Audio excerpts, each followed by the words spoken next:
I've always lived in quiet neighborhoods, the kind of places where nothing ever happens, and the biggest scandal is someone forgetting to bring their trash cans in after collection day. I'm not one of those people who goes looking for trouble.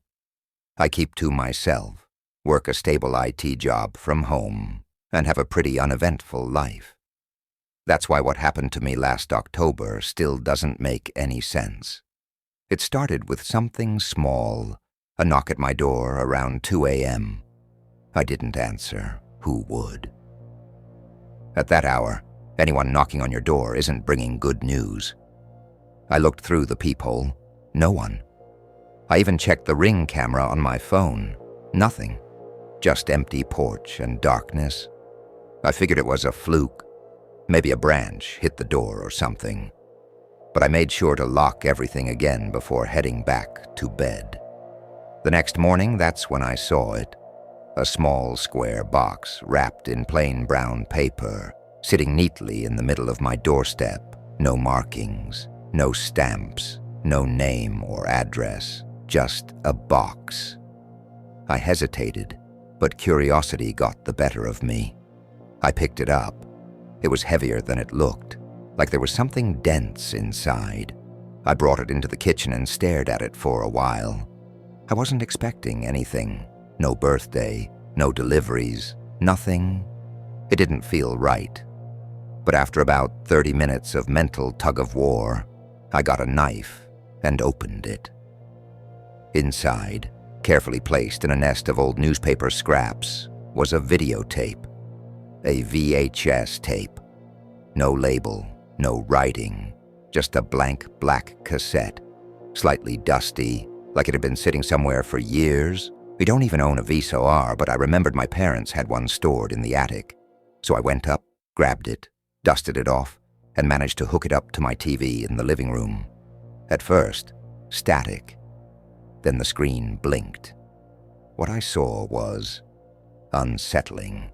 It was footage, shaky, low quality, of someone standing at the end of my driveway, filmed at night, from behind a tree. The figure just stood there watching my house. I felt a chill crawl up my spine. The timestamp was from the night before, around 1:58 a.m., 2 minutes before the knock. I sat frozen, staring at the screen. Then the video cut to black. For a few seconds, nothing.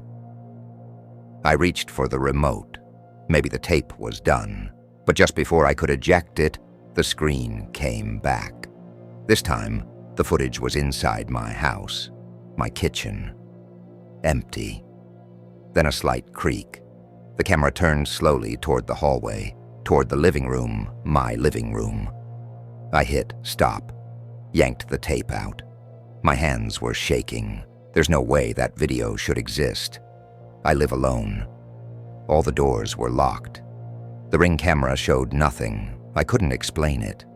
I checked every room in the house, every closet, even under the bed. Nothing. But I didn't sleep that night.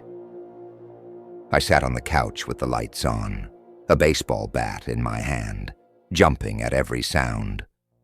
The next few days were quiet, too quiet. But that tension, the feeling of being watched, never left. I'd wake up at night, convinced someone was in the room with me. The lights would flicker, my phone would turn off and on by itself. I was unraveling. Then, 4 nights later, it happened again. Another knock, same time, 2 a.m. I checked the peephole. No one. This time I opened the door. Another box, same size, same wrapping, same weight. I didn't want to touch it, but I couldn't just leave it there either. Against my better judgment, I brought it in. I didn't open it right away. I left it on the kitchen counter and sat across from it like it might move. Hours passed. The sun came up. I finally built up the nerve. Inside was hair. A clump of long black hair, tied with a ribbon, and something else, a Polaroid photo. Blurry. But I could make out a figure in it, me, sleeping, in my bed. I dropped the photo like it burned my skin. My chest tightened. I couldn't breathe. I called the police. They took everything. The box, the photo, even the tape I'd kept in a drawer. But after a few days, they stopped calling. No prints, no leads. They said it was probably a prank, maybe a stalker, advised me to install more cameras. That was it. But I know what I saw, what I felt. A few days later, I got a call from a number I didn't recognize. I almost didn't answer, but something in me said I should. A voice on the other end. Male. Calm. Too calm. "Did you like the gift?" I froze. "Who is this?" He laughed softly. "I've been inside so many times." "What do you want?" The line went dead. I changed the locks, installed alarms, bought a gun. Nothing helped the nightmares. Weeks passed. I tried to move on, tried to forget. I even thought about moving. But then something happened that changed everything. I got a third package. I didn't bring it inside. I called the cops again. They didn't even come this time. So I opened it on the porch. Inside was a finger. Small, pale, cleanly severed, human. And beneath it, a note. "You should have listened." I vomited right there. My vision blurred. I blacked out for a few seconds. When I came to, the box was gone, just gone. I left town that night, didn't tell anyone, changed my name, moved states. I even paid someone to wipe my online presence. For a while, I felt safe. Until last week. I came home late, new house, new job, whole new life. And sitting on the doorstep was another box. Brown paper, neatly wrapped. I didn't touch it. I burned it in the backyard without even opening it.